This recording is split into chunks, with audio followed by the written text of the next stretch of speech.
ने बोला भाई मैं नहीं निकल सकता, लेकिन मन में लगता था यार पता नहीं मैं निकलूँ ना निकलूँ, बहुत रोना आता था। और घर वालों की कंडीशन, घर की फाइनेंशियल स्थिति देख के लगता था यार ना हुआ तो क्या करें। गाँव बसा कम से कम 100-200-300 साल, अभी तक जॉब नहीं हुई इसमें एक भी। तो हमें भी ना भाई लगता था कि कहीं हम जॉब में जा सकते हैं। जब मैं 12th में था तो जब कोई निकलता था गाँव के बगल से तो एक सपना सा रहता था शायद हम निकल रहे, जैसे 1-2 साल तैयारी होगी, प्रॉपर अपना नोट बनाओ, एक बार टाइम लगे तो टाइम दे दो 1 साल, क्योंकि 1 साल पूरा तुम्हें लग जाएगा टोटल हाँ तैयारी करने में। तो आज पाते या नहीं, क्योंकि हमारे गाँव में एक भी जॉब ना है। तो यही लगता था भाई नहीं निकल सकते, भाई लेकिन के जब हमने कर दिया, जब यहाँ आ गए तो अब पता हाँ कभी दिन में पढ़ लिया, कभी दिन में सो गया, तो रात को 2-3 बजे तक, मतलब कम से कम 24 घंटा के टाइम में 10-11-12 घंटा पढ़ाई हो जाती, लेकिन कभी टाइमिंग नहीं देखी। हेलो दोस्तों, सभी को जय हिंद जय भारत। और आज हमारे साथ है अभय ठाकुर।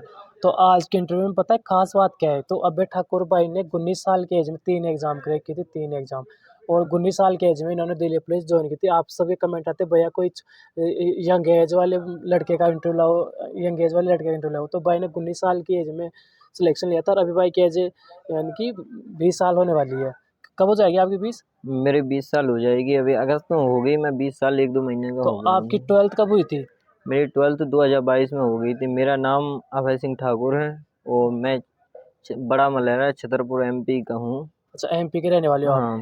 अच्छा, तो आपने जैसे आपने 19 साल की एज में सिलेक्शन लिया, तो आपसे मैं छोटी-छोटी बातें पूछूँगा, तो आपको डिटेल में सब कुछ बताना है, ताकि जी। आपके छोटे भाई-बहन हैं, वो भी उनमें से बहुत सारे बच्चे ऐसे जिन्होंने 12th पास की है और वो भी तैयारी में लगे हुए हैं, तो उनके बहुत सारे डाउट होते हैं, तो उनको कैसे क्या करना है, ठीक है? इस तरह से आपको सब कुछ समझाना है। तो आपके 10th-12th में क्या परसेंटेज थे? मेरी 10th में 90% थी और 12th में 91% थी। अच्छा, मेरी 12th दो तो मैं जो कॉलेज में एडमिशन लिया था, मैं 2022 से कॉलेज में स्टार्ट किए थे। तो तो मैं 2022 में आपकी 12th हुई थी, 2022 में। 2022 में कंप्लीट हो गई थी तो 12th। और 2023 में एग्ज़ाम आया था, तो आपको कुल मिला के हाँ, 1 साल ही मिला था एक प्रिपरेशन के साल लिए। मिल गए ना। तो आपने सबसे पहले क्या किया था पढ़ाई के लिए? तो मेरे गांव में एक तो सबसे नेटवर्क की प्रॉब्लम रहती थी, वहाँ से मैं एमपी का एक सागर जिला पड़ता, हाँ, वहाँ तैयारी करने गया था, वहीं लोकल कॉलेज में एडमिशन लिया और वहाँ से ऑफलाइन कोचिंग की थी। वहाँ सुधीर दुबे नाम से सर हैं एक, उनके पास से पूरा ऑफलाइन वो मैथ के और रीजनिंग के लिए ऑफलाइन कोर्स करवाते थे। तो मैंने करीब वहाँ से 8-10 महीने में रेगुलर करके हर एक टॉपिक कवर किया है। वो मैथ में अरिथमेटिक है, एडवांस है, और वो रीजनिंग भी साथ में पढ़ाते थे। ऐसे करते ये तो एक मैथ का चैप्टर, एक रीजनिंग का तो चैप्टर। आपने सबसे पहले ऑफलाइन कोचिंग की।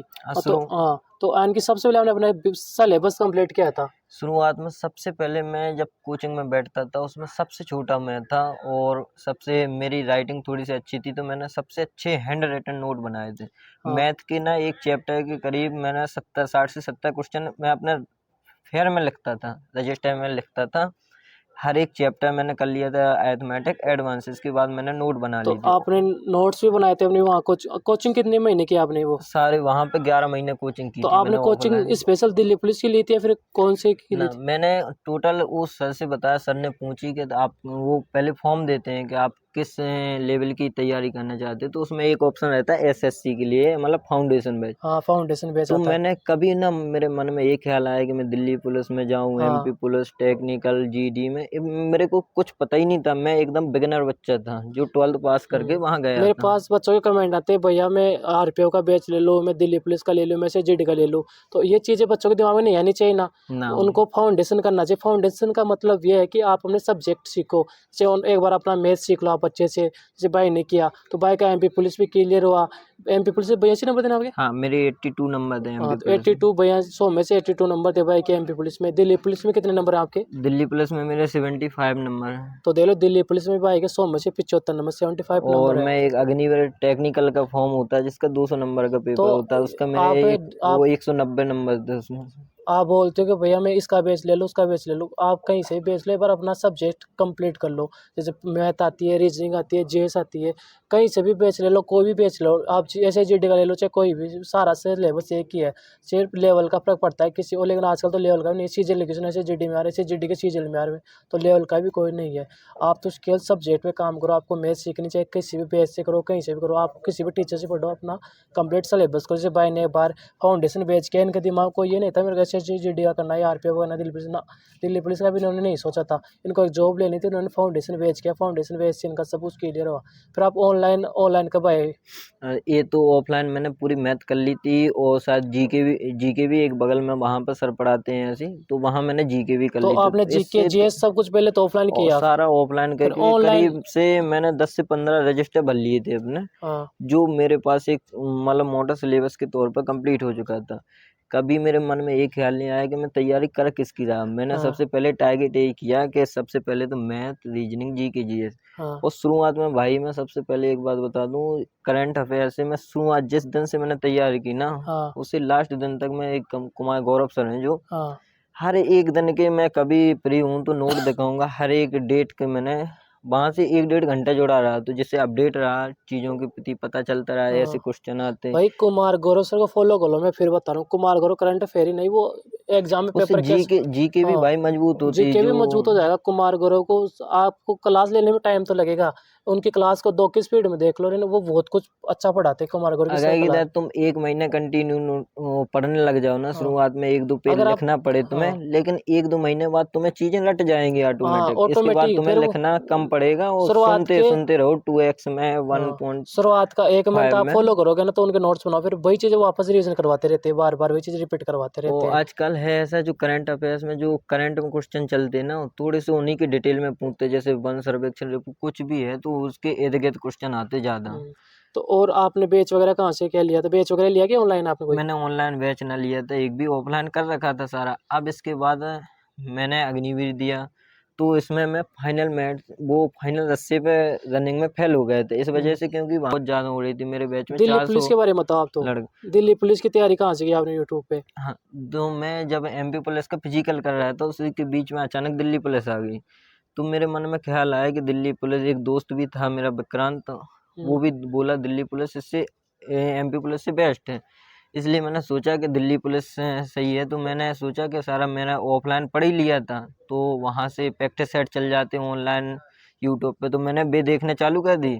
इसके बाद मेरा कंप्यूटर सबसे वीक था, मैंने पढ़ा ही नहीं था कंप्यूटर। शुरुआत में आपने प्रैक्टिस सेट वगैरह लगाए तो वो किसके लगाए थे, कहाँ से लगाए थे? हाँ, शुरुआत जब मैंने फॉर्म डाल दिया, इसके बाद मैंने प्रैक्टिस सेट है कुछ RWA से भी लगाए, क्योंकि वहाँ पे कंपटीशन देखता था, क्योंकि वहाँ बहुत हाँ बच्चे, 1 से 1.5 लाख बच्चे टेस्ट देते थे। हाँ उसमें सबसे बड़ी तो रैंक देखते थे और नंबर कितने हैं, तो वहाँ पर मेरे 60, 61, 65, मतलब 65, 60, 65 के बीच में एवरेज तो स्कोर रहता था। RW पे आप एप्लीकेशन में मॉक टेस्ट देते तो उसमें 60-61 नंबर आते थे आप हाँ, और एवरेज। इसके बाद फिर देता था टेक्स्ट बुक पे, तो टेक्स्ट बुक में थोड़े से 65-70 के बीच में नंबर रहते थे। तो तो जैसे आपके उस टाइम पे एवरेज नंबर 60-61 आते थे, तो आपको ऐसा डर नहीं लगता था मेरे इतने कम नंबर है, सिलेक्शन होगा या नहीं होगा, ऐसा हाँ, कुछ होता मुझे था? हर बार लगता था, मैं हर बार जितने बार भी टेस्ट देता था, अपने छोटे भाई को एनालिसिस बताता कि नंबर आज इतने आए, तो और छोटे भाई बोलता था चलो ठीक है करते रहो। तो भाई अगर आपके भी टेक्स्ट बुक में या कहीं भी ऐप पे टेस्ट 2 नंबर कम आ, तो उससे डीमोटिवेट नहीं होना। सबसे बड़ी बात है कि यहाँ तो वो पता चलेगा पेपर देना पे, असलियत जब पेपर आएगा तो उसमें आपके नंबर इधर से ज़्यादा ही रहेंगे। तो हमेशा टेक्स्ट तो बुक देख है लो ना भाई कहीं के, है। जब मॉक टेस्ट देता था घर पे तब भाई के नंबर आते थे 60-61, और जब एग्जाम में हॉल में भाई के 75, यानी कि जब और मैंने जो दिल्ली पुलिस के में भाई के नंबर थे 75। और आपको मैं मॉक टेस्ट के बारे में एक एप्लीकेशन और बताता हूँ, जो आप टेस्ट बुक पे लेते हो, टेस्ट बुक पे आपको 600 650 रुपये का मिलता है आपको। तो एक उससे सस्ता है, प्रेप ऐप नाम से है, तो उस पर भी जो फ्री आपको फ्री मॉक टेस्ट मिल जाएंगे आपको। आप पहले मॉक टेस्ट वगैरह वहाँ पे आप दे सकते हो, आपको फ्री मॉक टेस्ट मिल जाएंगे। आप फ्री दो, फिर आपको अच्छा लगता था वहाँ से कर सकते हो, और वहाँ पे आपको 300 साढ़े 300 रुपये में 1 साल का मिल जाएगा पास प्रो। तो प्रेप ऐप से आप दे सकते हो, वहाँ पे आपको जो टेस्ट बुक, जिस तरह से टेस्ट बुक डिजाइन करा कर सकते हो, वो कर ओ उन्होंने भाई, कर रखा है। टेस्ट बहुत जरूरी है। अगर कि तुम्हें किसी भी पेपर को निकालना है ना, तो पहले टेस्ट दो। जब भी फॉर्म डल जाते इसके बाद 1-2 महीने का टाइम मिलता है, उसमें बढ़िया टेस्ट दो और एनालिसिस करो आपने उसका। मॉक टेस्ट देना कब से स्टार्ट किया था? मैंने भाई जिस दिन से मेरा फॉर्म डल गया था दिल्ली पुलिस में, उसी दिन से मैंने हर 1-2 दिन में कभी RWA पे देता था, कभी एक विनय इंदौर वाला उस पे देता था, कभी टेक्स्ट तो बुक पे, यानी कि आप मतलब एक पे फिक्स, आप अलग अलग जगह मॉक टेस्ट अलग देते अलग थे? जगह पे देते क्योंकि थे। अलग अलग जगह मॉक टेस्ट देते हो तो आपको अलग अलग वैरायटी मिलती है, अलग अलग लेवल के तो क्वेश्चन मिलते उसमें हैं। सबसे जैसे ज्यादा भाई टफ हमें आर देखने को डब्ल्यू पे देता था, तो RWA पे वहाँ पे मिलता था। 60-61 क्वेश्चन बनते थे। और टेस्ट पे देता था तो वहाँ पे भाई कितने बनते थे टेस्ट पे? टेक्स्ट बुक पे मेरे कभी 61, कभी 71, कभी 70, तो मतलब 70 टेस्ट के पे इर्द गिर्द ऊपर घूमते तो थे। अलग अलग पेपर में अलग अलग मॉडरेट लेवल रहता है। तो अलग अलग जगह भी आपको मॉक टेस्ट वगैरह देना चाहिए। ऐसे नहीं कि एक ही जगह देते हो तो फिर आप डिमोटिवेट होने लगते हो। अब भाई जो अगर दिल्ली पुलिस 2025 भी लगे और नए 12th वाले बच्चे आ रहे हैं, उनके लिए सबसे पहले वो सोचते हैं कि भाई इधर अब ये बैच आ गए, ये ले लो। हाँ सबसे बेस्ट है कि तुम पहले बात तो जो मैथ है, रीजनिंग, जी के जीएस, ये हाँ मेन आधार मानो। एक बार इसे कंप्लीट कर लो, जो भी वैकेंसी है, देखो वैकेंसी तो आएगी, इलेक्शन रहता है स्टेटों में और बच्चे से सेंट्रल में। बोलते हैं भैया मेरे पास 6 महीने 7 महीने है, क्या मेरी तैयारी हो सकती है, क्या मैं सिलेक्शन ले सकता हूँ, क्या वो ले सकते हैं 6-7 महीने में हाँ सिलेक्शन? भाई, वो 7 महीने का टाइम है ना, शुरुआत से तुम ये सोचो कि पहले सिलेबस कंप्लीट कर लो अपना। हाँ अगर कि आप बाई चांस उस भर्ती में ना हो पाया तो अगली जो भर्ती आएगी ना उसमें सिलेक्शन कंप्लीट हो जाएगा, हाँ कन्फर्म रहेगा। इसलिए तुम अपने पहले तो शुरुआत में पूरा मैथ, अब मैथ में ये मत पढ़ो कि कौन पूछे जाते, तुम तो हाँ शुरुआत से लास्ट तक पूरी खत्म कर लो, मैथ अपना नोट बना लो। हाँ। और भाई एक सबसे बड़ी यूट्यूब पे जरूरी आपने है, ऐसे कोई टीचर है जिससे आपने मैथ की थी? मैथ है, मैं सबकी देखता रहा। जब मैंने एक दो सारी पढ़ ली हाँ तो फिर लगता था अब किसी की भी देख लेता था, कभी देखो गगन, ये चीज कभी बहुत जरूरी है, भाई ने बहुत अच्छी बात बोली है RWA पे, कभी कि मेरा राकेश कोई सर की। कोई फिक्स टीचर नहीं था कि मैं उसी टीचर से पढ़ूँ। यूट्यूब पे जो इनको अच्छा टीचर समझ में आती थी उसी टीचर से इन्होंने मैथ की, ऐसे इन्होंने जीएस वगैरह मैंने प्रैक्टिस एक सेट बार की। ऑफलाइन कर रखी थी तो अब हाँ ये पता रहता था थोड़े से, अब ऑनलाइन देखेंगे तो उसे और ज़्यादा प्रैक्टिस हो जाएगी। हाँ और 2x में देख लेता था, काफ़ी बड़ी बड़ी मैराथन देख लेता, नए नए क्वेश्चन देखने को मिल जाते थे, इसलिए देखो यूट्यूब का सहारा भी बहुत लिया। शुरुआत में जब बच्चा आता है यूट्यूब पे तो बहुत सारे टीचर मिलते हैं कि मैं इस टीचर से पढ़ लूँ उस टीचर से पढ़ लूँ। उसके दिमाग में बहुत सारे डाउट होते हैं, तो उस डाउट का एक ही सॉल्यूशन है, आप एक टीचर को टाइम दो और उस टीचर की 2 से 3 क्लास ले लो। 2 से 3 क्लास लेते हो तो फिर आपको अच्छा लगता है ना उस टीचर का पढ़ाया हुआ, तो आप हम्म कंटिन्यू रखो। एक चीज़ ये भी होती है, आपको एक टीचर से आपको नंबर सिस्टम अच्छे से पढ़ समझ में आ रहा है और उसी टीचर से आपको जैसे चक्रवृद्धि ब्याज हो गया, साधारण ब्याज हो गया, वो समझ नहीं आता है, तो उसके लिए आप दूसरे टीचर से पढ़ लो। तो ये चीज़ें आप खुद को सीखनी हम्म। पड़ेगी, अपनी खुद की स्ट्रेटजी फॉलो और करनी पड़ेगी। सबसे बड़ी बात है ना भाई, आजकल लड़के तैयारी करते 2 3 4 महीने पढ़ते, नोट नहीं बनाते। भाई नोट्स तुम नहीं ऐसा बनाते। करो ना, जो नया बच्चा 12th के बाद आया है, जैसे 1 2 साल तैयारी होगी, प्रॉपर अपना नोट बनाओ। एक बार टाइम लगे तो टाइम दे दो, 1 साल, क्योंकि 1 साल पूरा तुम्हें लग जाएगा टोटल हाँ तैयारी करने में। तो 8 से 10 महीने में अपना, क्योंकि सबसे पहले अगर कि भाई जो नोट बना लेते ना, जब अपना पेपर आता वो सबसे पावरफुल होते हैं, वो उठाओ रिवीजन कर लो। रिवीजन करने का तो सबसे अच्छा रिवीजन के तरीका लिए वही है। सबसे अच्छा तरीका वो ही है, तुम जो लिख लिया ना अपने हाँ हाथ से लिख लिया, हाँ उसे रिवीजन करते रहो बस। रिवीजन करना, क्योंकि लास्ट टाइम में चीज़ें समझ नहीं आता क्या पढ़ूँ क्या नहीं पढ़ूँ, तो आपके नोट्स बनाए तो बस बार बार उनको रिवीजन करते रहना। और भाई क्योंकि मैं ऐसे गांव से आता, जिसमें जब से मेरा गांव बसा कम से कम 100 200 300 साल, अभी तक जॉब नहीं हुई इसमें एक भी। तो हमें भी ना भाई लगता था कि कहीं हम जॉब में जा सकते हैं। जब मैं 12th में था तो जब कोई निकलता था गांव के बगल से, तो एक सपना सा रहता था शायद हम निकल पाते या नहीं, क्योंकि हमारे गांव में एक भी जॉब ना है। तो यही लगता था भाई नहीं निकल सकते, भाई लेकिन क्या जब है, हमने कर दिया, जब यहाँ आ गए तो अब पता चलता है यार, जब हम कर गए तो ऐसा कोई एग्जाम ना है। अभी यूपीएससी सीजीएल का रिजल्ट आता तो लोग इंटरव्यू देते, वो अपन देखते पे अपन को लगता शायद अपन निकल पाए या ना हाँ, निकल पाए। अपने से होगा ही नहीं होगा, हम तो कोशिश भाई ही नहीं करते एक हैं। बात बता दी ना, अगर कि हम ऐसी जगह से निकल के आए ना, जो हाँ हिंदी मीडियम से गवा, आज तक मैंने ना 11th ना कभी वो प्राइवेट स्कूल में भी ना पढ़ा, गवर्नमेंट से ही पढ़ा। बाकी सबसे बढ़िया है डेडिकेशन, कंटिन्यू पढ़ाई की, कभी पढ़ाई में बस गैप नहीं की। कितने घंटे पढ़ते थे आप? भाई मैं तो जब ऑफलाइन कोचिंग जाता था तो 4 5 घंटे, तो 3 4 घंटे तो कोचिंग में बैठ जाता था। इसके बाद करीब, क्योंकि टाइम हमारा फिक्स ना रहा है, क्योंकि फिक्स कभी नहीं मैं था, बिल्कुल ये बात अग्निवीर बहुत की अच्छी है। तैयारी कर, बच्चे लेकिन ऐसा है मैं कभी फ्री ना घूमता था। हाँ कभी दिन में पढ़ लिया, कभी दिन में सो गया, तो रात को 2 3 बजे तक, मतलब कम से कम 24 घंटा के टाइम में 10 11 12 घंटा पढ़ाई हो जाती, लेकिन कभी टाइमिंग नहीं देखी हमने। ये बहुत अच्छी बात बोली है। बच्चे पूछते भैया कितने घंटे पढ़ने चाहिए, कितने घंटे सफिशिएंट है पढ़ने के लिए, तो घंटे कोई मैटर नहीं करता। मैं भी पढ़ता था ना तो कभी घंटे नहीं देखे मैंने कि मैं आज 7 घंटे पढ़ूंगा 5 घंटे पढ़ूंगा। मेरे को जितना टाइम मिलता था पढ़ने के लिए, चाहे 14 घंटे हो तो 14 घंटे पढ़ रहा हूँ, 5 घंटे मिले तो 5 घंटे पढ़ रहा हूँ, 2 घंटे मिले तो 2 घंटे पढ़ रहा हूँ।